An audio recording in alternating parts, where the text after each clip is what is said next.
Hello and Jai Hind student. Let's begin with an important topic, demand. Sir ये क्या है? देखिए आप और मैं आए दिन कोई ना कोई वस्तु की डिमांड कर रहे हैं, पर ये तो हो गई लेमैन की, हाँ आम आदमी की बात। क्या आपने कभी कहा है कि पापा मुझे वो सैमसंग का फ़ोन जो 15,000 रुपये वाला है वो मेरे बर्थडे में लेके दे दीजिएगा? क्या कहा? ऐसा कभी कहा है आपने? अगर आपने कहा है तो आप इस समय डिमांड की बात कर।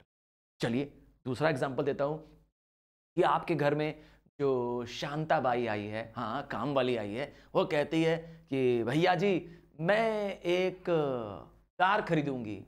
तो क्या वो डिमांड? नहीं, वो डिजायर है, विश है, डिमांड नहीं है।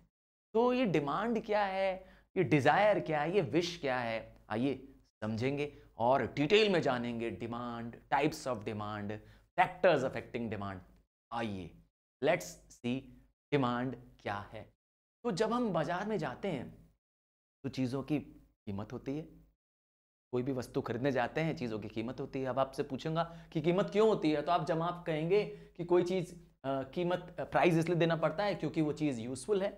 वो चीज़ों की प्राइस इसलिए देनी पड़ती है क्योंकि वो चीज़ें स्केर्स मात्रा में उपलब्ध हैं, कम मात्रा में उपलब्ध है, जितना हमारी चाहत है उससे कम उपलब्ध है।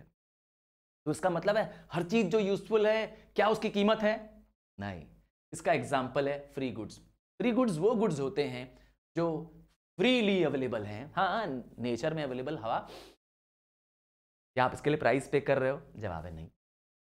क्या नदी में जो पानी मिल रहा है? नहीं। कुएं में आसपास जो वेल है? हाँ। तो फ्री गुड्स वो गुड्स हैं जो आपके पास फ्री गिफ्ट ऑफ नेचर में है, अनलिमिटेड क्वांटिटी में, यूजफुल तो हैं पर आपको फ्री में मिल रहे हैं। ये फ्री गुड्स हो गए, इसका कोई प्राइस नहीं है। ठीक इसका रिवर्स होता है इकोनॉमिक गुड। ये वो गुड्स होते हैं जिनका मार्केट में डिमांड है। क्यों भाई, क्यों लोग उसको मांग रहे हैं? क्योंकि इसमें यूजफुलनेस है, सबसे बड़ी चीज। दूसरा, यह स्केर्स मात्रा में उपलब्ध है, मतलब हमें चाहिए ज्यादा और उपलब्ध है कम। तो ऐसी चीजों को हम कहते हैं इकोनॉमिक गुड्स। अब वो आपके कपड़े हो सकते हैं, खाना हो सकता है, कार हो सकती है, इसीलिए इन सब की कीमत होती है। अब आता है वर्ड डिमांड। तो जो शांताबाई ने कहा कि भैया जी मैं कार खरीदूंगी, हाँ तो वो क्या डिमांड है? नहीं, वो सिर्फ एक डिजायर है, एक विश है। जब भी हम डिमांड की बात करते हैं तो हम उसके साथ बताना जरूर महसूस करते हैं प्राइस क्या है, टाइम, पर्टिकुलर टाइम क्या है और उसकी क्वांटिटी क्या है। अगर हमने कहा, हाँ अगर तुमने कहा पापा मुझे वो 15,000 रुपये वाला सैमसंग का SE20 मोबाइल मेरे बर्थडे में दीजिएगा, मुझे चाहिए, तो ये डिमांड है क्योंकि इसमें क्वांटिटी है। आप एक फ़ोन चाहते हैं, इसमें पर्टिकुलर नाम है, पर्टिकुलर चीज़ है जिसको आपको चाहते हैं, वो है मोबाइल फ़ोन सैमसंग का, उसका प्राइस बता रहे हैं और टाइम भी बता रहे हैं। जब ये चारों फैक्टर्स होंगे तो ही वह डिमांड कहलाएगी। ठीक है, तो डिमांड के साथ क्या खास बात है कि जब आप डिमांड करते हैं तो उसमें एबिलिटी टू पे, विलिंगनेस टू पे होना जरूरी है। आइए स्टार्ट करते हैं, एक डेफिनेशन देखते हैं। तो डिमांड क्या है? Demand for a community is the quantity of the community which consumer are willing, keyword याद कर लीजिए, अंडरलाइन मैंने किया हुआ है आपके लिए, willing and able to. Yes, अगर आप कोई चीज को खरीदने के सक्षम ही नहीं है, हाँ कोई एक लेट्स से गरीब आदमी है, मजदूर है मान लेते हैं, है ना, मजदूरी का काम करता है, एकदम गरीब आदमी है और वो कह रहा है कि मैं मर्सिडीज खरीदूंगा। कोई दिक्कत नहीं है, सपने देखने में मैं किसी को रोक नहीं सकता हूं। क्या वो एबल टू पे है? हा? क्या उसके पास घर में इतने पैसे हैं, एबिलिटी है पे करने की? जवाब है नहीं। तो एबिलिटी टू परचेज भी होना चाहिए और साथ में विलिंगनेस टू परचेज भी होना चाहिए। विलिंगनेस मतलब इच्छा शक्ति। बहुतों के पास खूब पैसे होते हैं, हाँ मैंने ऐसे बहुत सारे अमीर लोग देखे हैं जिनके पास ढेर सारा घर में धन दौलत है, पर चलते वो पुरानी फटफटी सी सड़ी सी, हाँ स्कूटर से, हाँ पुराने जमाने की कोई गाड़ी से चल रहे होंगे। क्यों भाई? क्योंकि एबिलिटी टू पे है उनके पास, विलिंगनेस टू पे नहीं है, इच्छा नहीं है पैसे खर्च करने की, पैसे बर्बाद करने की। अरे भाई मैं पैसे क्यों दिखाऊं किसी को? तो ये दोनों होना चाहिए, एबिलिटी टू पे, विलिंगनेस टू परचेज होना चाहिए किसी पॉसिबल प्राइस पर और किसी पर्टिकुलर पीरियड ऑफ टाइम पर, तब वो डिमांड बनता है। आइए डिमांड और डिजायर में मैंने अभी डिफरेंस बताया कि डिमांड और डिजायर सेम नहीं है। आम भाषा में भले आप कह सकते हैं, हाँ, इकोनॉमिक्स के स्टूडेंट्स ऐसी गलती नहीं करेंगे, वो ऐसा नहीं करेंगे। डिमांड जब भी बोलेंगे तो डिजायर तो होनी चाहिए, साथ में एबिलिटी, विलिंगनेस टू पे होना चाहिए और एक पर्टिकुलर टाइम ड्यूरेशन होना चाहिए। जबकि डिमांड जब भी हम बात करते हैं हमेशा एक प्राइस के साथ बात करते हैं। अगर मार्केट में दाम इतना हुआ तो मैं इतना खरीदूंगा, ठीक है। आप गए मार्केट में एप्पल खरीदने, तो अगर 100 रुपए का होगा तो मैं 1 किलो खरीदूंगा, अगर वो 50 का हो जाएगा तो मैं 2 किलो खरीदूंगा। तो आपने अपना क्या किया, एक पर्टिकुलर प्राइस बताया जिस प्राइस पे आप क्वांटिटी खरीदना चाहते हैं। डिमांड के साथ प्राइस और टाइम पीरियड होना, याद रखिएगा डिमांड एक फ्लो कंसेप्ट है, एक पर्टिकुलर टाइम स्पेन में हम कितना डिमांड करेंगे। हाँ, जैसे हम कह सकते हैं कि एक हफ्ते में मैं 5 लीटर दूध खरीदूंगा, हाँ मैं एग्जांपल कह रहा हूं, तो per week I am going to buy 5 litres of milk, demand है, ठीक है। अब आते हैं टाइप्स ऑफ डिमांड के बारे में, थोड़ी सी आसान सी टॉपिक है इसीलिए जूम से निकलते हैं, ठीक है। मतलब फटाफट इस सेशन को यस फिनिश करते हैं। आपको एक एक एग्जांपल अपने रियल लाइफ से जोड़ना पड़ेगा, तब आप देखिएगा आपको इकोनॉमिक्स याद नहीं करना होगा। हाँ, जैसे मैं बता रहा हूं आपको सच में इकोनॉमिक्स पढ़ना नहीं पड़ेगा, याद नहीं करना पड़ेगा, just write in your own words in your own language with the meaning. चलो, तो इंडिविजुअल डिमांड, जो मैं और आप as an individual as a consumer खरीदने जाते हैं गुड्स, तो जो हम डिमांड करते हैं वो इंडिविजुअल डिमांड है। The quantity of a commodity that an individual buys at a particular price. मैं और आप जा रहे हैं किसी एक मार्केट में, कोई सामान खरीद रहे हैं, अब भाई मम्मी ने तुम्हें भेज दिया, कहा जाओ बेटा एप्पल लेके आओ, बाजार से जाओ, ले लो 500 का नोट लो और जा करके एप्पल खरीद के ले आओ। तुम गए मार्केट में, देखे कि मार्केट में एप्पल चल रहा है 200 रुपए किलो, 2 ही किलो लेके आ गए, ज्यादा नहीं लाएंगे बहुत महंगा है। और यही एप्पल सस्ता मिल रहा था, हाँ लेट से 100 रुपए मिल रहा था, तुमने 4 या 5 किलो ले लिया। अरे भाई पैसा है ना तुम्हारे पास। तो क्या कहना चाहते हैं, आप डिसाइड करते हैं, ठीक है। कंज्यूमर अपनी परचेजिंग पावर के हिसाब से करता है। ऐसी डिमांड जो इंडिविजुअल, जो कि मैं और आप कर रहे हैं, इसे कई बार हाउस होल्ड भी कहते हैं। एक इंडिविजुअल कंज्यूमर को हाउस होल्ड डिमांड भी कहते हैं। और फिर अगर ऐसे बहुत सारे कंज्यूमर्स हुए तो, अरे भाई आप खरीद रहे हैं, कोई और बच्चा भी, कोई और व्यक्ति भी जा रहा है मार्केट में सामान खरीद रहा है, सबकी demand, sum total of all the individual consumers की डिमांड को ऐड कर दें तो बन जाएगा market demand. Market demand means पूरे मार्केट में total quantity of a commodity that all the consumers are willing to buy या are willing to purchase at a particular price. एक निश्चित प्राइस पर, एक निश्चित टाइम पर जो टोटल क्वांटिटी खरीदनी जाने वाली है, तो कहते हैं टोटल डिमांड। आते हैं मार्केट डिमांड के बाद एक्स एंट और एक्स पोस्ट, दो वर्ड है इसमें। एक्स एंट, एंट ANTE सिर्फ सोच होती है, सिर्फ विल होता है। कंज्यूमर चाहता है खरीदना, कंज्यूमर वांट करता है, हाँ चाहता है एक पर्टिकुलर टाइम पर यह खरीदना, ये उसकी सिर्फ क्या है, डिजायर है, प्लानिंग है, एक्चुअल नहीं है। इसे कहते हैं क्या, एक्स एंट डिमांड। हाँ तुमने प्लान किया, तुमने सोचा कि मैं इस बार अपने बर्थडे पर एक महंगा मोबाइल लूंगा, फिर लिया नहीं है तुमने, तुम सिर्फ प्लान कर रहे हो, डिजायर कर रहे हो, that is x ant demand. और एक्सपोस्ट तो एक्चुअली में जो आपने क्या कर दिया, रियली में जो गुड्स आपने बाय कर लिया, तो एक्चुअल परचेज कर लोगे किसी पर्टिकुलर प्राइस पर, नाम हो जाएगा एक्स पोस्ट, ठीक है। पोस्ट वो है जो हो चुका है। अब आता है ज्वाइंट डिमांड। ऐसा डिमांड है, कई चीजें ऐसी होती है जो आपको साथ में चाहिए होती है, भाई bread butter, car petrol, mobile SIM. हाँ मोबाइल सिम तो नहीं भूलोगे, है ना। मोबाइल लेके क्या करोगे, खाली डब्बा है अगर उसमें सिम ना लगाया गया। तो इसीलिए कोई दो चीजें जब आप साथ में ले रहे हैं, दो या दो से अधिक चीजें, तो उसे आप ज्वाइंट डिमांड कहते हैं। और दोनों एक दूसरे पे इफेक्ट डालती हैं। सोच लीजिए, कार महंगी हो जाएगी, कारें कम बिकने लगेंगी, पेट्रोल भी बिकना कम हो जाएगा, और वाइस वर्सा, ठीक है। एक वर्ड आता है डिराइव डिमांड। जब हम इनडायरेक्टली किसी चीज को डिमांड करते हैं, आपको अपनी मर्जी का एक मकान चाहिए, आपको अपनी पसंद का एक घर चाहिए, ठीक है। तो आपने लैंड खरीद लिया, आपने सीमेंट खरीद लिया, आपने सरिया खरीद लिया, फर्नीचर खरीद लिया। ये क्या कर रहे हो भाई?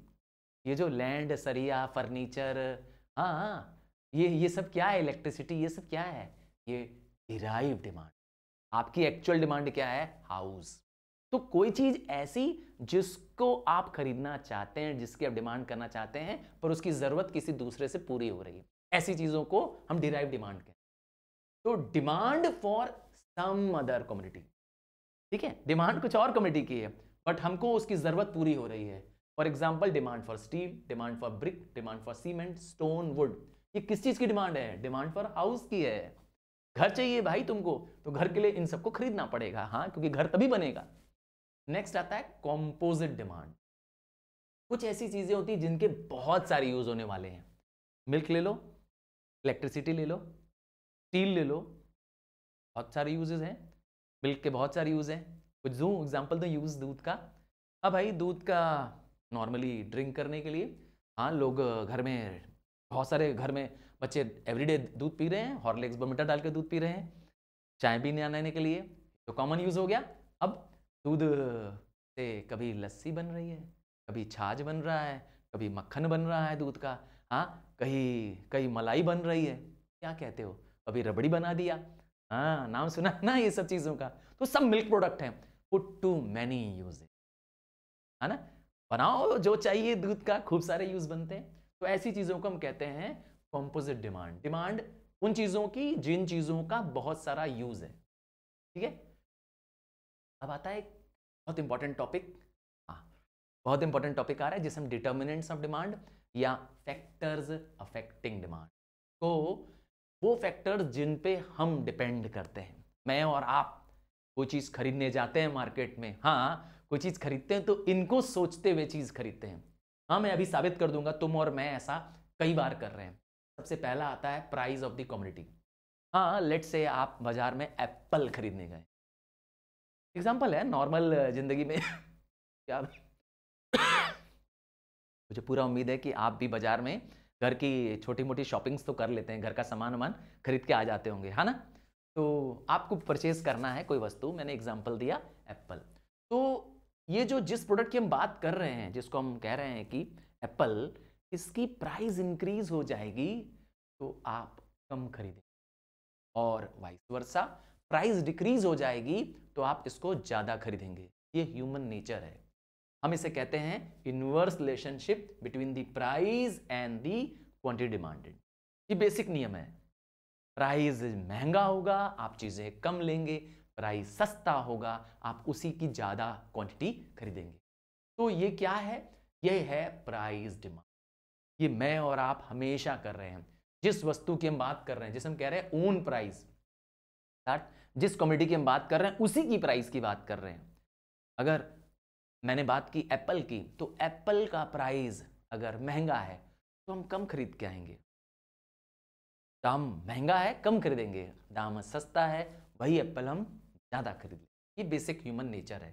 हाँ भाई, मार्केट में तुम गए हो, कोई चीज़ सस्ती मिल रही है तो थोड़ा सा ज़्यादा लेके चले आते हैं। आता है इनकम ऑफ द कंज्यूमर। हाँ, डिमांड हमारी इनकम पे डिपेंड करती है, पर यहाँ पर इनवर्स रिलेशन काम नहीं करता। इनवर्स मतलब कि इनकम बढ़ेगी डिमांड भी बढ़ेगी। ये एक नॉर्मल गुड्स पे अप्लाई होता है। आप और मैं जो नॉर्मल गुड्स हैं, हाँ, तुम्हारे मेरे लिए नॉर्मल गुड्स कपड़े हो सकते हैं, मोबाइल हो सकता है, हाँ भाई आजकल नॉर्मल गुड है भाई। तुम्हारे लिए स्टेशनरी का प्रोडक्ट हो सकता है, क्योंकि बीइंग अ स्टूडेंट तुम्हें पेन पेंसिल चाहिए। क्यों? इनकम ज़्यादा है तो, हाँ, अच्छी फैमिली को बिलोंग करते हो तो पेन 4-5 तो हमेशा बॉक्सेस में बनी रहती है ना, अलग अलग कलर की pen, black pen, blue pen, gel pen, ये वो, है ना। तो ये क्या है? नॉर्मल गुड है। तो इनकम इंक्रीज, इनकी डिमांड भी हाई होगी। और इसका उल्टा कर दो, इनकम डिक्रीज डिमांड लो होगी। बट गुड्स को 3 कैटेगरी में डिवाइड किया है, नॉर्मल गुड्स, सुपीरियर गुड्स और इनएक्सपेंसिव। आइए एक एक करके तीनों को समझते हैं। सबसे पहले बात करते हैं नॉर्मल गुड, जिसके बारे में मैंने बताया। आपके लिए क्लॉथ हो सकता है, कपड़ा मैंने एग्जांपल दिया, मोबाइल मैंने एग्जांपल दिया, या इवन मैंने कहा स्टेशनरी फॉर अ स्टूडेंट। हाँ, वो तो नॉर्मल गुड है ना स्टूडेंट्स के लिए। तो इसमें क्या होगा? इसमें पॉजिटिव रिलेशन होगा। इसका मतलब है कि इनकम इंक्रीज करेगी, मैं लिख रहा हूं, income increases demand for normal goods, मैंने लिखा NG, demand for normal goods in simple. आपके पास ज्यादा इनकम है, इन नॉर्मल गुड्स को आप ज्यादा खरीदोगे। नॉर्मल गुड्स में मैंने कहा क्लॉथ, रेफ्रिजरेटर्स, टेलीविजन। हाँ, आप अच्छे घर को बिलोंग करते हो, रिच फैमिली को बिलोंग करते हो, तो आपके घर में 2-4 टीवियाँ हो सकती है। एक लिविंग रूम में हो सकती है, एक ड्राइंग रूम में हो सकती है, क्या कह सकते हो, या पर्सनल रूम्स में भी हो सकती है। वही हाल मोबाइल का भी है। पापा के पास अलग मोबाइल है, मम्मी के पास अलग मोबाइल है, भाई के पास अलग मोबाइल है, बहन के पास अलग मोबाइल है, आप अलग मोबाइल ओन कर रहे हो गया ना। तो ये नॉर्मल गुड्स है। Income increase, demand high. अब आता है इंफीरियर गुड्स। हाँ, थोड़ा ध्यान से देखिएगा। इंफीरियर गुड्स, इनके साथ जो डिमांड है वो इनवर्स रिलेशन शो करती है। क्या मतलब है कि आपकी इनकम इंक्रीज होगी, आप ऐसे गुड्स को लेना कम पसंद करो। ठीक है, क्या मैंने कहा, इनकम ये रहा आई इंक्रीज, और देखिए एरो जा रहा है, but demand for inverse, sorry, demand for inferior good मैंने लिखा IG, है ना, गुड्स क्या हो जाएगा, डिक्रीज हो जाएगी। इनवर्स रिलेशन है, उल्टा रिलेशन है। ऐसा इसलिए है क्योंकि आप और मैं हमेशा बेटर चीजों को पसंद करते हैं। क्या कहते हो, आप पुराना वाला कीपैड मोबाइल फोन रखना पसंद करते हो, जिसमें पहले बटन हुआ करते थे, टू टू टू दबाना पड़ता था, छोटी सी ब्लैक कलर की स्क्रीन होती थी, ब्लू या ब्लैक कलर की स्क्रीन होती थी, उसमें नंबर टाइप होके आते थे। क्यों नहीं लेना पसंद करते हो, क्योंकि वो तुम्हारे लिए इंफीरियर मोबाइल है। आज सोसाइटी में तुम रहना चाहते हो अच्छी, तो क्या कहते हो, टच स्क्रीन वाला बड़ा फ़ोन, जितना बड़ा साइज़ का फ़ोन आ जाए और जितने आराम से उसमें आप काम कर पाओ। तो आप और मैं, हर व्यक्ति क्या करना चाहता है, स्विच ऑन टू सुपीरियर करना चाहता है। इसीलिए इंफीरियर गुड्स अगर मिल भी रहा होता है तो हमारी इनकम बढ़ेगी, हम इंफीरियर गुड्स को लेना कम पसंद करें, ह्यूमन नेचर है। तो यही बात इसमें भी लिखी है, कोर्स ग्रेन के एग्जाम्पल से लिखी है। देखिए, ज्वार और वीट, सॉरी, ज्वार और मेज, ये कोर्स ग्रेन है। आज मैं और आप कम खा रहे हैं हाँ, क्योंकि हम लोग फाइन ग्रेन बासमती चावल खा रहे हैं। हाँ, जीरा 32 खा, हाँ नाम सुना चावल का, और या तो हम बीट का खा रहे हैं, हाँ हम फाइन ग्रेन खा रहे हैं, जबकि फाइन ग्रेन थोड़ा महंगा और ये कोर्स ग्रेन थोड़ा सस्ता होता है, तो लोग इसको नहीं खाते हैं। ज़्यादातर हम सुपीरियर क्वालिटी के ग्रेन्स खा रहे हैं, महंगे कीमत वाला। हाँ, वो पैक्ड चावल आ रहा है, बासमती चावल आ रहा है, क्या कहते हैं, महंगी महंगी कंपनियों का आ रहा है, इंडिया गेट बासमती और ये वो, समझ गए ना। तो इनकम इंक्रीज हो रहा है, लोग इंफीरियर गुड्स को लेना बंद और कम कर दे रहे हैं। हाँ, अगर डायग्राम से मुझे कहोगे सर शो करके दिखाएं, तो मैं आपको एक डायग्राम दिखाता हूँ। यहाँ है इनकम और यहाँ है गुड्स की क्वांटिटी।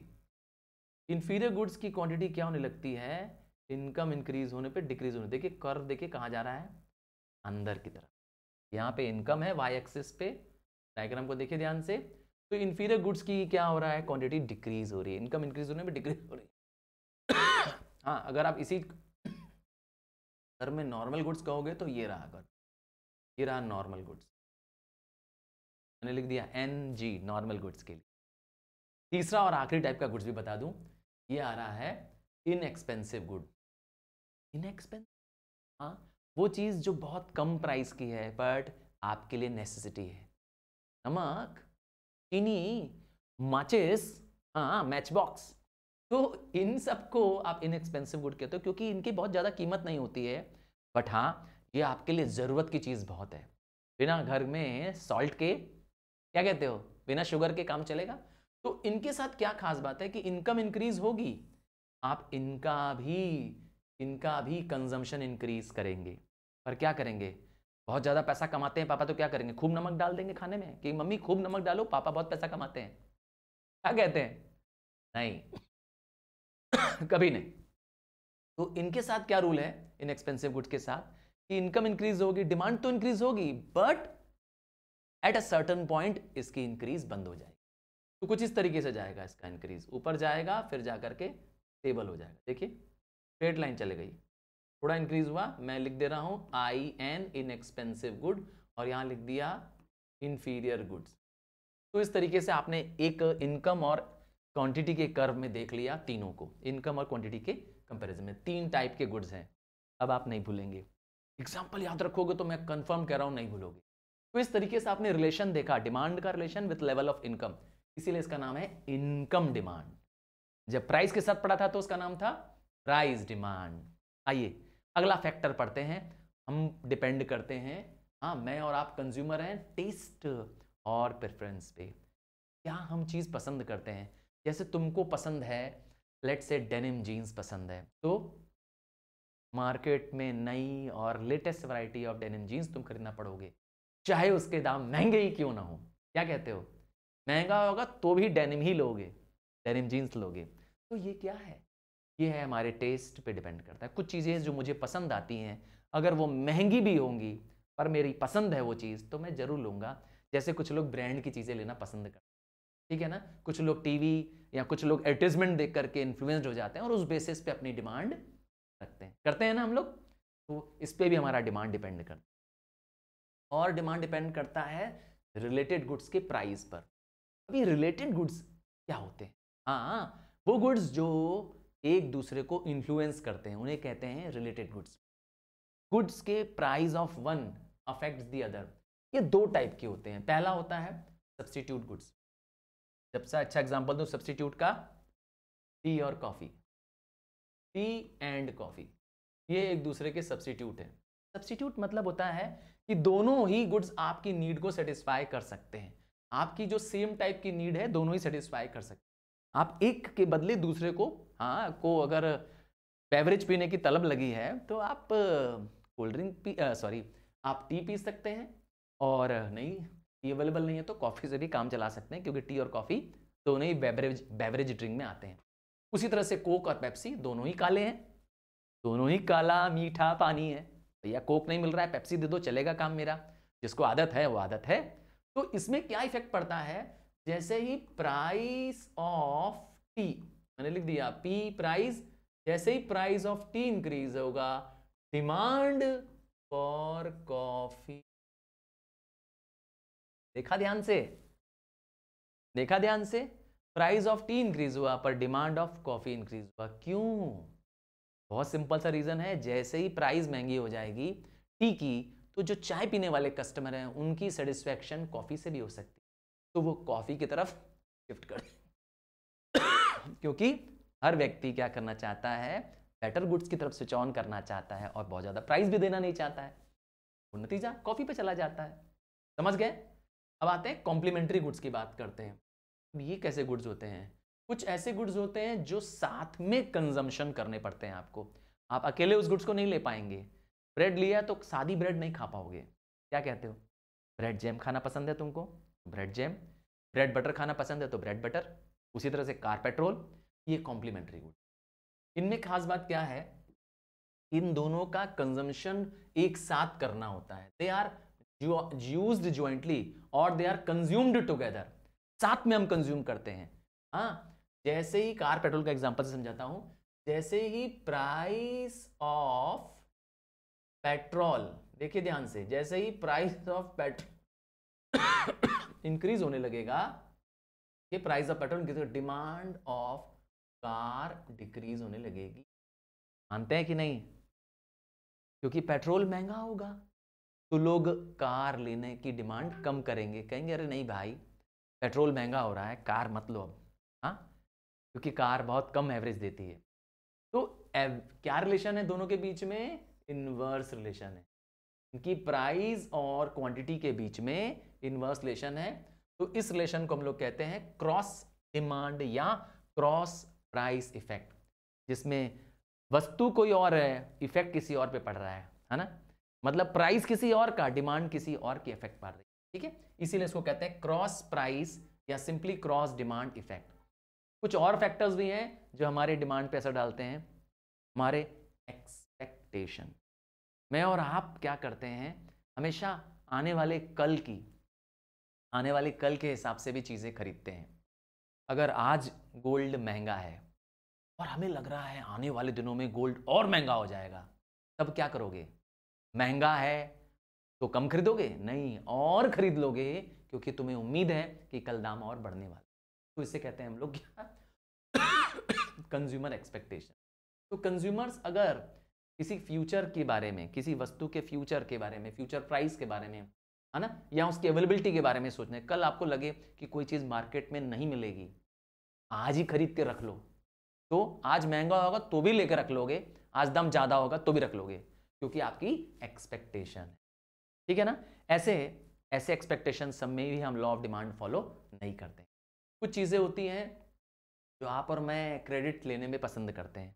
आजकल गाड़ियाँ बड़े आराम से क्रेडिट पे मिल जा रही हैं। मोबाइल सेट्स, नए से नया मोबाइल सेट्स ईएमआई पे मिल जा रहा है। हाँ, ईएमआई। क्या आप जानते हैं ईएमआई का फुल फॉर्म क्या है?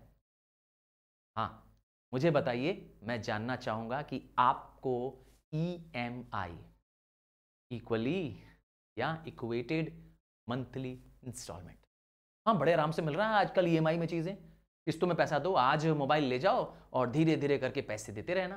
तो इसकी वजह से क्या हो गया है, लोग आराम से चीज़ें खरीद पा रहे हैं। Demand of consumer goods, demand of durable goods, हाँ, demand of durable goods increase हो गया है, इसलिए कारें बहुत बिक रही है, मोबाइल बहुत बिक रहा है।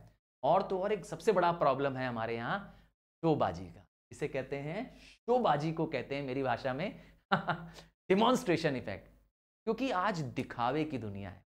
हाँ, मेरा दोस्त, मेरा पड़ोसी, मेरा मेरा जानने वाला कौन सा मोबाइल सेट यूज कर रहा है, तो मैं भी उससे कम नहीं रखूंगा या उसके बराबर सेट रखूंगा। तो ये क्या है? दिखावा, है ना। तो डेमोन्स्ट्रेशन इफेक्ट मतलब लोग चाहते हैं गुड्स को खरीदना क्योंकि वो दूसरों को कॉपी करते हैं, दूसरों के कंजम्पशन पैटर्न को कॉपी करते हैं। लोग आईफोन क्यों खरीद रहे हैं? क्या लगता है? नकल कर रहे हैं। दूसरा आईफोन दिखा दिखा करके, और कैसे हो, क्या हाल है यार, मत सबको अपना आईफोन दिखाना है, तो आईफोन दिखा रहे हैं, अपनी गाड़ियां दिखा रहे हैं महंगी महंगी, और नतीजा इसका क्रेज और बढ़ रहा है। फिर इनकम, फिर डिमांड किस पे डिपेंड करती है? डिमांड, ये मार्केट फैक्टर्स हैं। अभी तक जितने फैक्टर्स पढ़े हम लोग ने वो इंडिविजुअल फैक्टर्स, हाँ, इंडिविजुअल फैक्टर्स थे। अब जो फैक्टर्स पढ़ेंगे यहां से नीचे तक वो मार्केट पे डिपेंडेंट फैक्टर। अब जैसे जैसे देश की पॉपुलेशन बढ़ेगी, क्या लगता है किसी एरिया में पॉपुलेशन बढ़ेगी तो ऑन एन एवरेज चीज़ों की डिमांड, हाँ, जनरली डिमांड चीज़ों की बढ़ने लगेगी, क्योंकि आबादी ज़्यादा है तो डिमांड ज़्यादा है। और किस पे डिपेंड करता है? कॉम्पोजिशन ऑफ पॉपुलेशन, अर्थात पॉपुलेशन में लोग किस तरह के हैं, यंगस्टर्स कितने हैं, ओल्ड एज वाले कितने हैं, फीमेल्स कितने हैं, मेल्स कितने हैं, इसे कहते हैं कॉम्पोजिशन।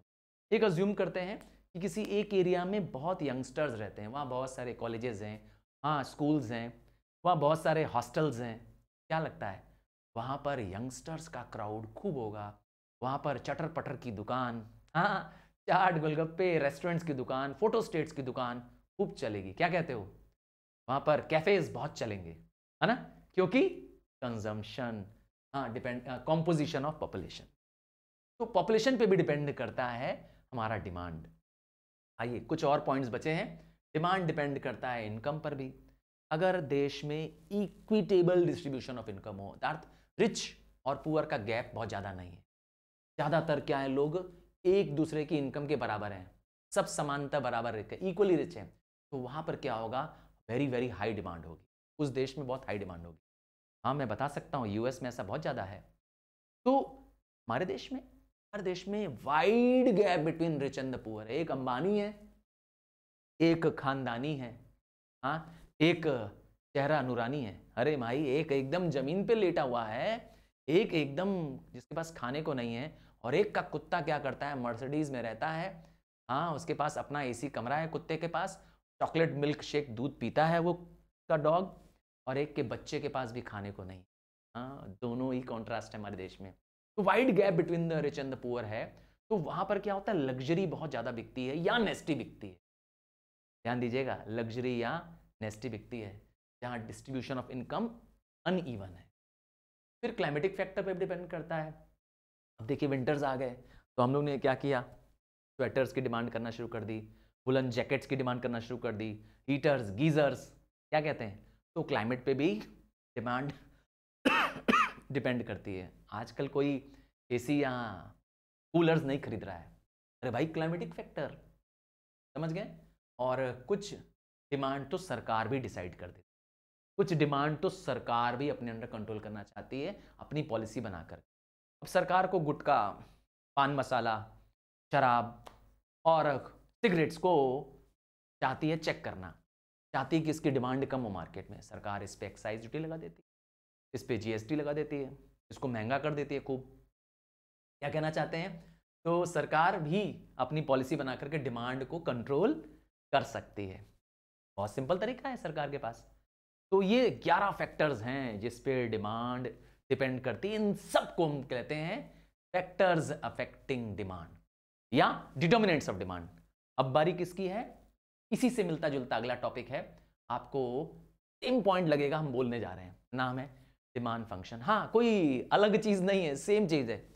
ये है क्या? फंक्शन वर्ड का मतलब क्या होता है? मैं एक वर्ड याद दिला दे रहा हूं।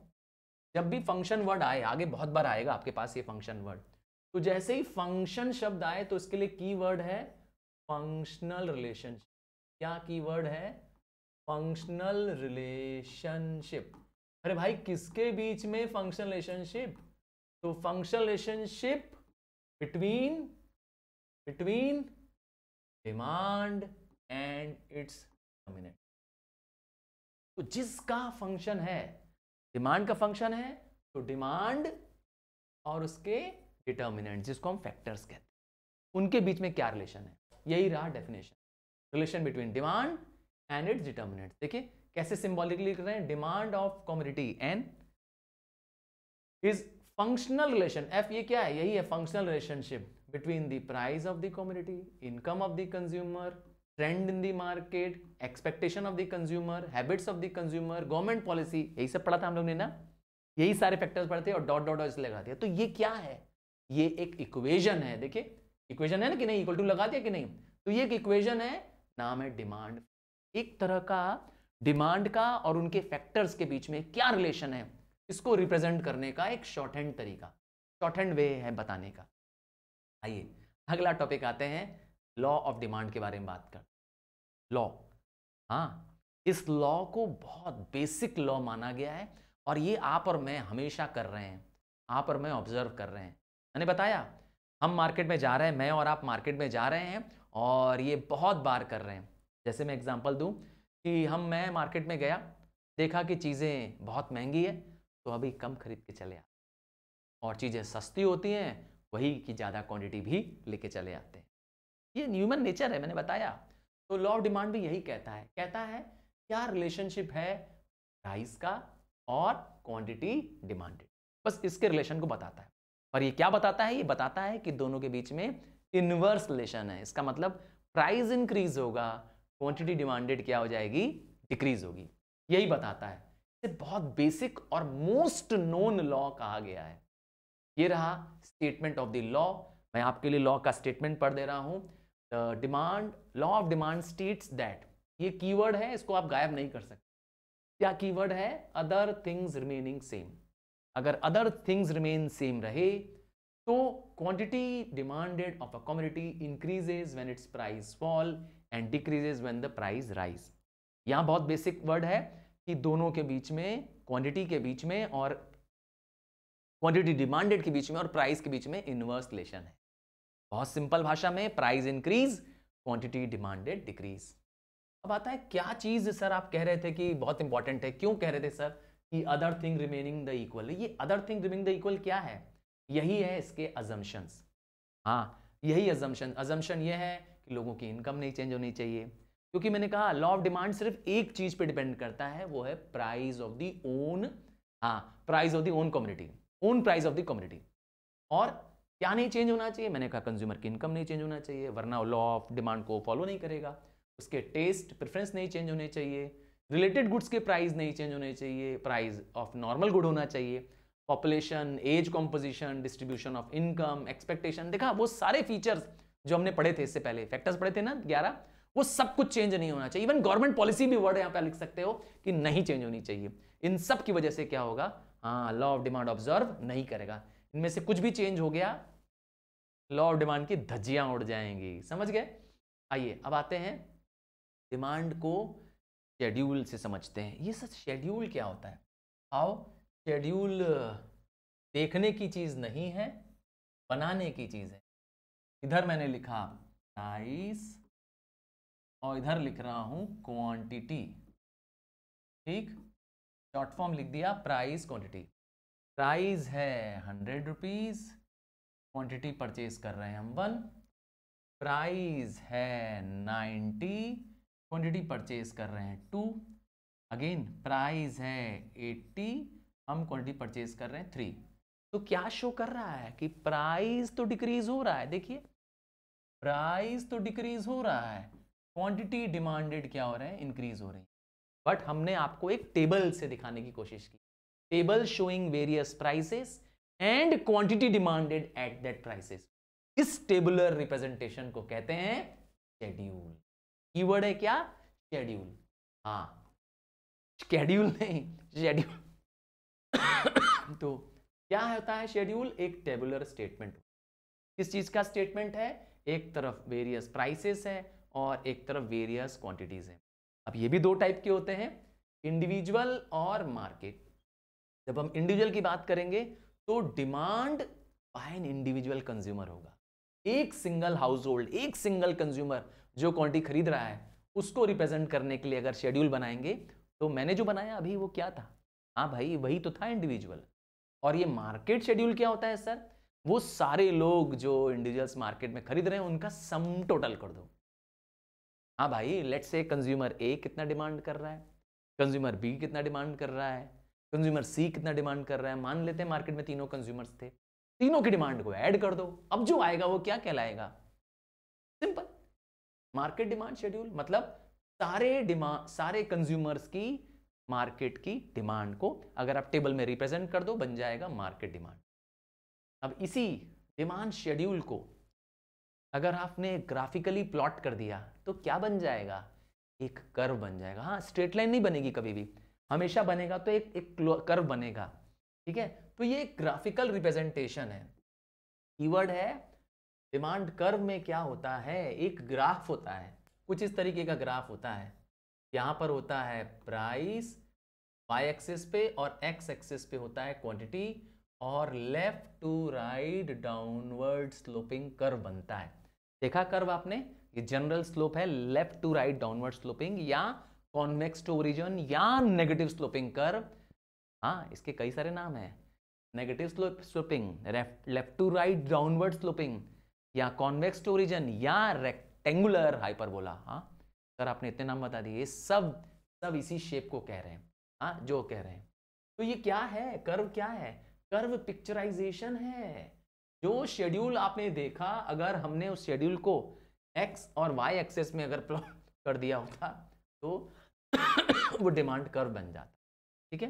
अब अगेन ये भी दो होंगे, जैसे शेड्यूल दो थे, individual demand schedule, market demand schedule, तो कर्व भी तो दो होंगे। Individual demand curve individual demand schedule को अगर ग्राफिकली प्लॉट करेंगे जाएगा, ठीक है। और मार्केट डिमांड शेड्यूल कैसे बनेगा, सारे मार्केट डिमांड, हाँ शेड्यूल को प्लॉट कर दो तो मार्केट डिमांड कर्व बन जाएगा। अर्थात इंडिविजुअल मार्केट डिमांड कर्व के समेशन से, सम टोटल से बनाया गया है मार्केट डिमांड कर्व। अब बहुत एक कॉमन सा क्वेश्चन बनता है कि सर लॉ ऑफ डिमांड तो ये कहता है कि price increase, quantity demanded decrease, यही कहता है। तो सर ऐसा क्यों होता है, क्या रीजन रहा है, क्यों ऐसा होता है कि हमेशा डाउनवर्ड ही स्लोपिंग होता है डिमांड कर्व, है ना। ये कर्व क्यों होता है सर, ये शेप क्यों होता है, ये शेप क्यों होता है, ये डिमांड कर्व नीचे क्यों जा रहा है, यहाँ पर है प्राइस, यहाँ पर है क्वांटिटी, क्यों सर ये डाउनवर्ड जा रहा है। सबसे पहला रीजन मिलेगा आपको इस वर्ड में, law of diminishing marginal utility. हाँ भाई, मार्जिनल यूटिलिटी मतलब एडिशनल क्वांटिटी कंजम्पशन करने से मिलने वाली एडिशनल यूटिलिटी।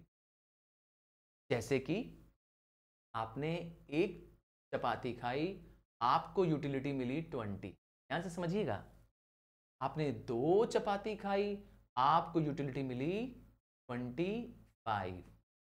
सर इसमें 5 एक्स्ट्रा जो मिली वो क्या है, यही है 5 एक्स्ट्रा जो मिल रही है आपकी मार्जिनल यूटिलिटी।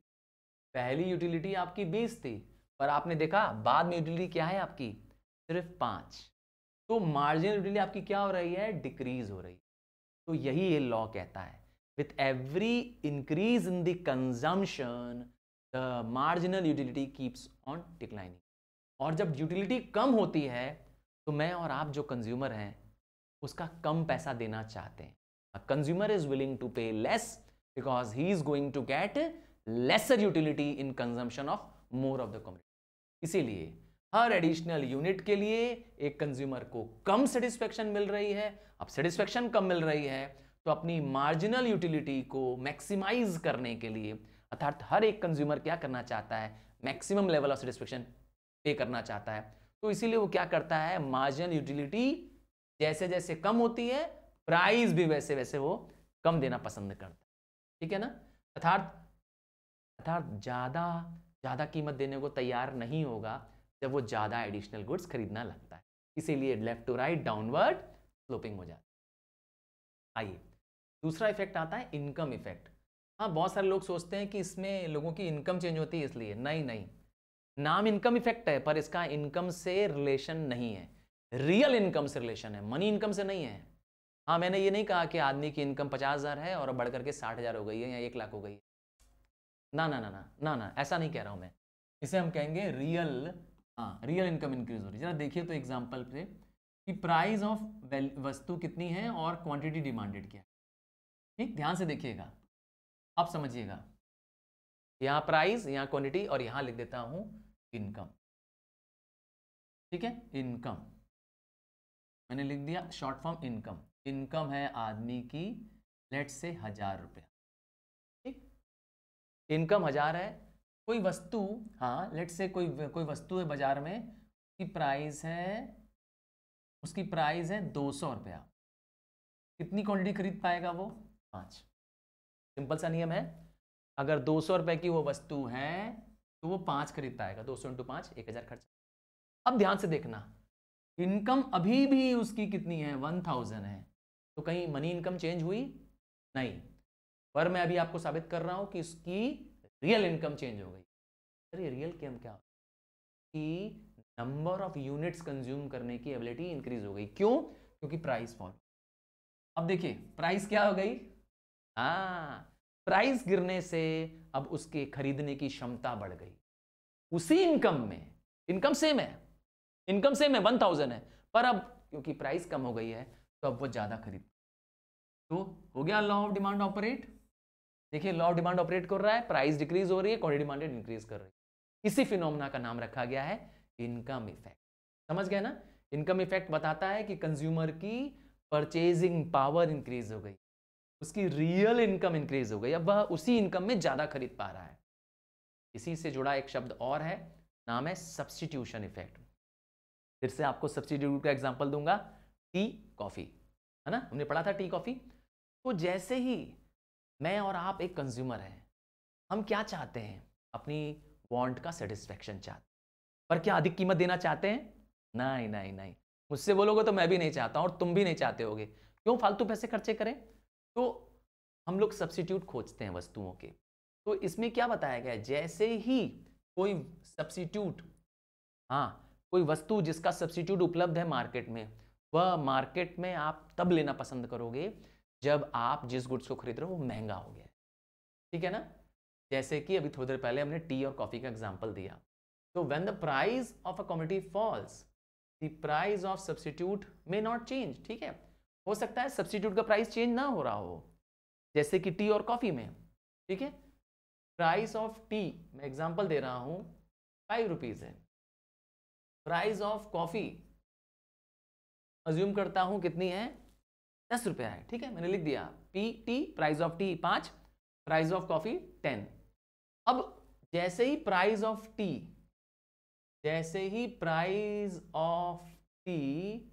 5 से बढ़कर 10 हो गया, प्राइस ऑफ टी 5 से बढ़कर के 10 हो गया, तो ये लोग लेना बंद कर देंगे और लोग इस पे आ जाएंगे। कहेंगे जब चाय का दाम ही कॉफी के बराबर हो गया है तो अच्छा नहीं है कि कॉफी पी ले। तो कॉफी के दाम नहीं चेंज हुए थे, फिर भी कॉफी की डिमांड बढ़ गई। इस इफेक्ट को कहते हैं हम लोग सब्स्टिट्यूशन इफेक्ट। देखा, इसके प्राइस का कोई लेन देन नहीं है, इसके प्राइस की कोई चेंजिंग नहीं आई कॉफी के, फिर भी इसकी डिमांड इंक्रीज हो गई क्योंकि इसका सब्स्टिट्यूट महंगा हो गया। समझ गए ना, हम इसे कहते हैं सब्स्टिट्यूशन इफेक्ट। तो अभी हमने पढ़ा इनकम इफेक्ट, जिसमें बताया रियल इनकम चेंज हो रही है।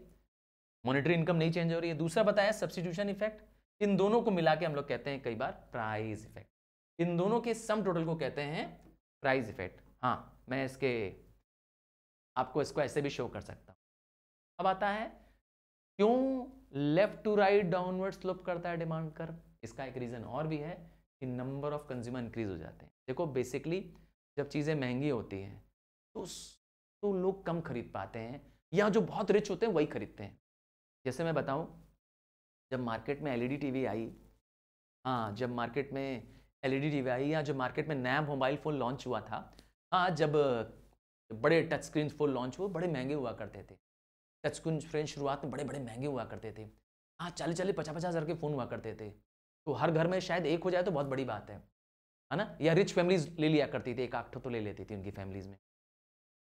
पर जैसे जैसे प्राइस गिरने लगा, आज आपकी तो शांताबाई के पास, हाँ चेक करके देखना, शांताबाई के घर में भी एलईडी टीवी लगी हुई है, और शांताबाई के पास भी आपके पास अच्छा मोबाइल होगा, उसका श्योर बड़ा मोबाइल होगा।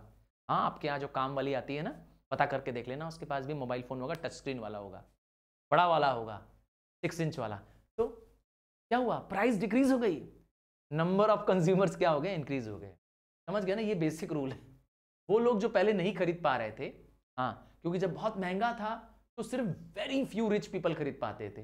जब प्राइस गिरा तो वो लोग जिनके पास मॉडरेट इनकम था वो खरीद पाए, और जब प्राइस और गिरा, जैसे कि मोबाइल केस में हुआ, और गिर गया दाम, तो वो लोग भी खरीद पा रहे थे जो इसको पहले अफोर्ड नहीं कर पाते थे। हाँ पुअर पीपल भी खरीद पा रहे हैं। तो नतीजा क्या हो गया, price increase demand, price decrease demand increase. समझ गए। अब आखिरी रीजन दे रहा हूं, पांचवा रीजन दे रहा हूं कि क्यों डिमांड इंक्रीज होती है प्राइस के डिक्रीज होने पे। पांचवा और आखिरी रीजन है, लास्ट रीजन है सेवरल यूजेस ऑफ गुड्स।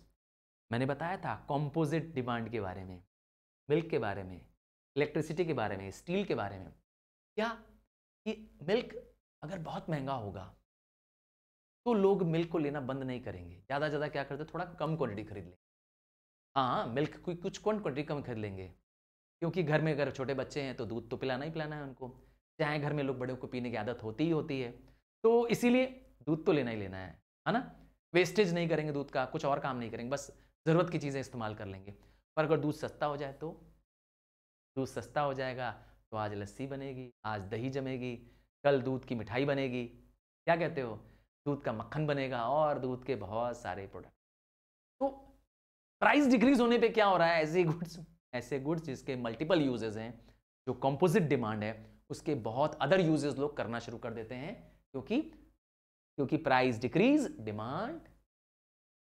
तो ये पांचों रीजंस हैं, ये 5 इंपॉर्टेंट हैं, ये बहुत इंपॉर्टेंट टॉपिक था। ये 5 इंपॉर्टेंट रीजंस हैं why demand curve slopes left to right downward, या why price increases and demand decreases. कोई भी पूछेगा आपसे तो अब आप ये पांचों रीजन दे पाएंगे। आइए, अब लॉ ऑफ डिमांड तो मैंने बहुत बता दिया, अब जो बताने वाले हैं वो लॉ ऑफ डिमांड को तोड़ने वाले हैं। यस, अब जो बात करूंगा वो लॉ ऑफ डिमांड को क्या करेगी, तोड़ती हुई बात नजर आएगी। मतलब लॉ ऑफ डिमांड हम लोग फॉलो नहीं करेंगे, हम इसे कहते हैं exceptions of law of demand.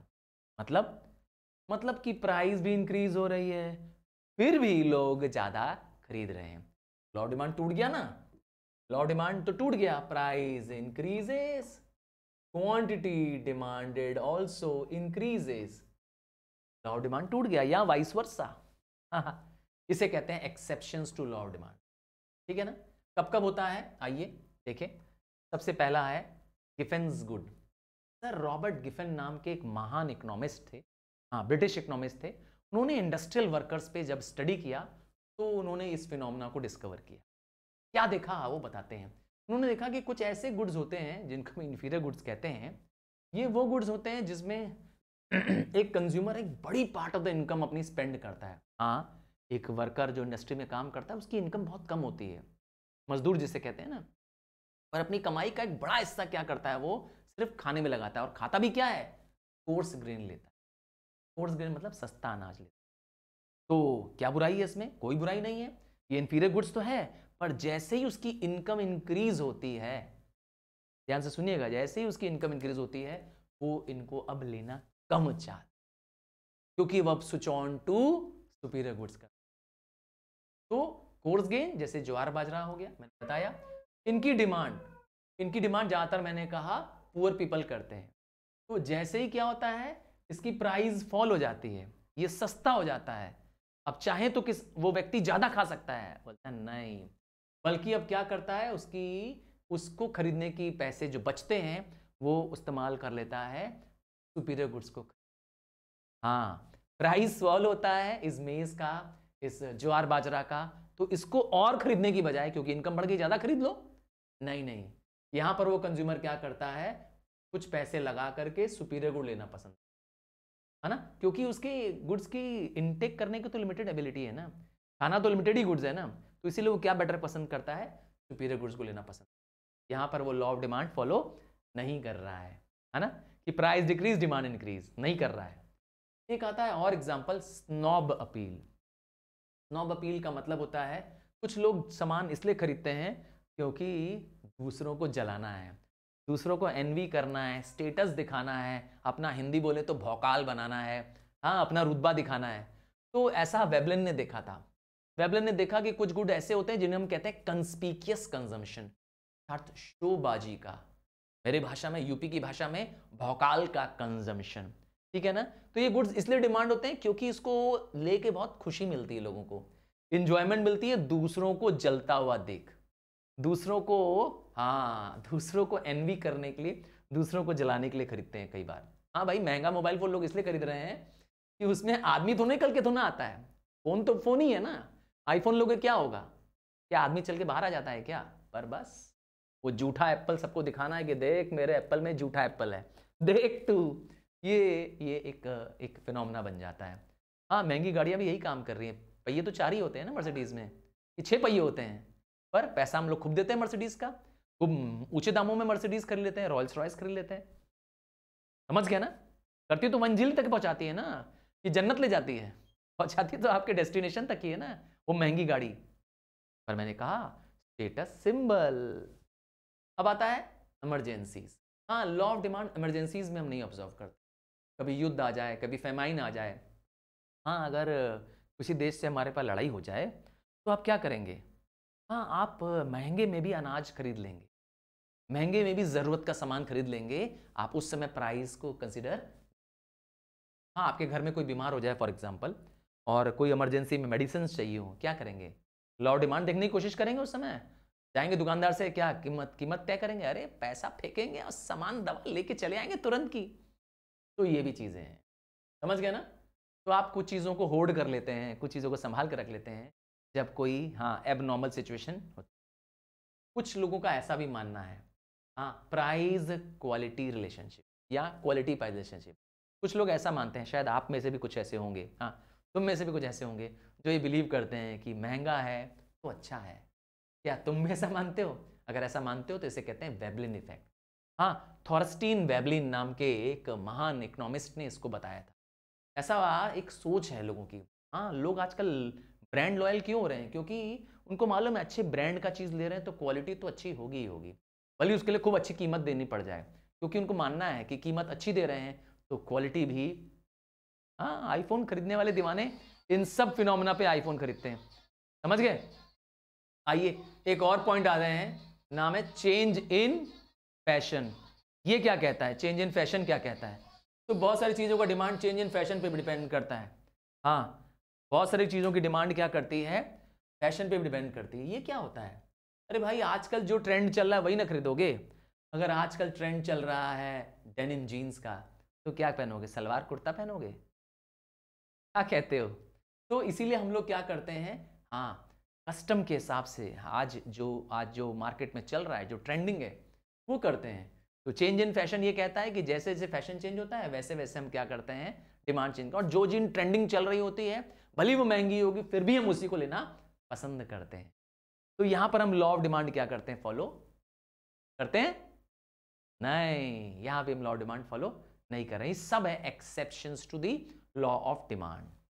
आइए अब आप टॉपिक ले चलते हैं, movement along the demand curve और शिफ्ट इन डिमांड कर्व। ये दोनों टॉपिक जो है अलग अलग हैं, सुनने में भले एक लग रहा होगा। एक तो हम कहते हैं movement along the demand curve में एक ही डिमांड कर्व होगा और उस पे आप क्या करेंगे, अपवर्ड या डाउनवर्ड जाएंगे, इसीलिए इसका नाम है मूवमेंट अलोंग डिमांड कर्व। आइए पहले इतने ही टॉपिक को समझते हैं। इसका दूसरा नाम क्या है, इसका दूसरा नाम है चेंज इन क्वांटिटी डिमांडेड। ठीक है, क्या नाम है, चेंज इन क्वांटिटी डिमांडेड।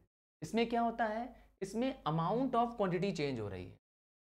क्या चेंज हो रही है, अमाउंट ऑफ क्वांटिटी चेंज हो रही है, वस्तु की क्वांटिटी चेंज हो रही है। किसकी वजह से, सिर्फ प्राइस के चेंज होने, बाकी सारे फैक्टर्स जैसे income of the consumer, price of the related goods, trend, habits, वो सब क्या है फैक्टर्स, बाकी सारे फैक्टर्स क्या हैं, कांस्टेंट है। तो इसमें मेन फैक्टर क्या है, प्राइस। तो पहला केस है इसमें एक्सपेंशन, दूसरा नाम क्या है एक्सपेंशन का, एक्सटेंशन। इसमें क्या होता है, प्राइस डिक्रीज होती है बट क्वांटिटी डिमांडेड क्या होती है, इंक्रीज होती है। एक शेड्यूल से दिखाऊं, हाँ एक शेड्यूल दिखा देता हूं। ये रहा प्राइस और क्वांटिटी का शेड्यूल। प्राइस है 10 रुपीज, क्वांटिटी डिमांडेड है 20। अब प्राइस देखिए डिक्रीज होके हो गई है 5 रुपीज, पर क्वांटिटी डिमांडेड देखिए इंक्रीज हो गई है। तो इस शेड्यूल को कहेंगे आप एक्सटेंशन या एक्सपेंशन इन डिमांड। क्या हुआ, प्राइस डिक्रीज हुई, देखिए प्राइस 10 से 5 हो गई और क्वांटिटी डिमांडेड 20 से 30 हो गई, तो लॉ ऑफ डिमांड भी फॉलो हुआ, हाँ, और राइज इन दी क्वांटिटी हो गई, क्वांटिटी बढ़ गई। हाँ, ग्राफ में देखना चाहते हैं तो आप एक शेड्यूल बना करके ग्राफ प्लॉट कर सकते हैं। यहां पर आप प्राइस दिखा दीजिए, यहां क्वांटिटी दिखा दीजिए, लॉ ऑफ डिमांड का पहले कर्व बना दीजिए। ये रही प्राइस, ये रहा क्वांटिटी, अगेन प्राइस क्वांटिटी। देखिए प्राइस है 10, क्वांटिटी है 20, प्राइस हो गई 5, ये रहा क्वांटिटी है 30। इसमें आप देखेंगे क्वांटिटी, हाँ क्वांटिटी क्या हो गई, इंक्रीज हो गई। तो यहां से यहां तक, ठीक है, यहां से यहां तक क्या हो रहा है, एक्सपेंशन या एक्सटेंशन कह सकते हैं। इसमें डाउनवर्ड मूवमेंट, देखिए इसको क्या नाम हो जाएगा, डाउनवर्ड मूवमेंट। ठीक है ना, क्या मैंने वर्ड बोला, डाउनवर्ड मूवमेंट। इसका ठीक रिवर्स कर देंगे, ठीक रिवर्स करेंगे, हो जाएगा कॉन्ट्रैक्शन। प्राइस इंक्रीज हो गई है, ठीक है, प्राइस इंक्रीज हो गई है, क्वांटिटी डिमांडेड डिक्रीज हो गई है। शेड्यूल के रूप में देखना चाहते हैं, आइए शेड्यूल दिखा दें। ये रहा एक शेड्यूल, प्राइस है 10, क्वांटिटी डिमांडेड है 20, प्राइस है 20, क्वांटिटी डिमांडेड हो गई है 10। देखा, प्राइस बढ़ा, देखिए प्राइस इंक्रीज हुआ, क्वांटिटी क्या हो गई, डिक्रीज हो गई। तो इसे हम कहेंगे फॉल या डिक्लाइन इन डिमांड। ठीक है, क्या हो गया, फॉल इन डिमांड हो गया, कॉन्ट्रैक्शन दूसरा नाम है इसका। अब आता है चेंज इन डिमांड। अब चेंज इन डिमांड में क्या होता है, प्राइस को छोड़ देते हैं, प्राइस कांस्टेंट होता है, प्राइस ओन प्राइस जो है वो कांस्टेंट रहती है, बल्कि इस बार अदर फैक्टर्स चेंज हो जाते हैं। कौन चेंज हो जाता है, अदर फैक्टर्स, जैसे मैंने कहा इनकम, टेस्ट, हैबिट्स, ये चेंज हो जाती है। इसको हम लोग कहते हैं क्या, change in demand. Change in demand भी दो टाइप की होती है, पहला होगा इंक्रीज इन डिमांड। देख लीजिए increase in demand, increase in demand में क्या होगा, ध्यान से देखिएगा, प्राइस कांस्टेंट रहेगी, अर्थात प्राइस सेम रहेगी, फिर भी क्वांटिटी डिमांड इंक्रीज हो जाए। तो प्राइस सेम है, प्राइस कांस्टेंट है, फिर भी डिमांड क्या होगी, इंक्रीज हो गई है। एक शेड्यूल दिखाते हैं प्राइस और क्वांटिटी का। प्राइस है 10, क्वांटिटी है 20, प्राइस अभी भी 10 है पर क्वांटिटी डिमांडेड 30 हो रही है। देखिए शेड्यूल साफ साफ बता रहा है कि प्राइस सेम है, फिर भी डिमांड क्या हो गई है, बढ़ गई है। इसका मतलब प्राइस फैक्टर नहीं है, कोई और रीजन रही है। हो सकता है कंज्यूमर की इनकम बढ़ गई हो सकता है उसका टेस्ट हैबिट उसको और पसंद आ रहा हो, वो चीज़ उसके टेस्ट के हो, उसके हैबिट की हो, या वो चीज़ें ऑन फैशन हो, इन डिमांड हो इस समय, ये भी हो सकता है। या मैंने टी और कॉफ़ी वाला एग्जांपल दिया, सब्स्टिट्यूट गुड्स क्या हो गया हो, सस्ता हो गया हो। का एक डायग्राम देखना चाहते हैं, आइए मैं एक डायग्राम भी दिखा देता हूँ सिचुएशन का। डायग्राम के लिए जगह कम है, यहाँ प्राइस, यहाँ क्वांटिटी, पहला कर्व ये रहा, हाँ पहला कर्व डिमांड कर्व मैंने नाम दिया D1, और ये increase demand curve, second demand curve D2। तो ये D2 जो बना रहे हैं, सेकेंड कर्व बना रहे हैं। पहले में प्राइस और क्वांटिटी ये रही, हाँ प्राइस P1, क्वांटिटी Q1, और इसी को एक्सटेंड कर दीजिए, बाहर की तरफ ले जाइए, इसीलिए इसको कई बार बोलते हैं राइटवर्ड शिफ्ट। देखिए यहाँ से यहाँ तक एरो आप देख पा रहे होंगे, यहाँ से यहाँ तक क्या हो रहा है, इंक्रीज इन डिमांड। कई बार मैंने बोला इसका नाम है राइटवर्ड शिफ्ट इन डिमांड। क्या वर्ड है, राइटवर्ड शिफ्ट। राइट की दिशा में डिमांड कर्व बाहर की दिशा में जा रहा है, आउटवर्ड शिफ्ट हो रहा है, राइटवर्ड शिफ्ट हो रहा है। ठीक है, इसमें reason price of the same community नहीं है। अब इसी का ठीक इंक्रीज का उल्टा भी तो होगा भाई, हाँ डिक्रीज। डिक्रीज में डिमांड कर्व क्या हो जाएगा, बेवजह क्या हो जाएगा, फॉल हो जाएगा।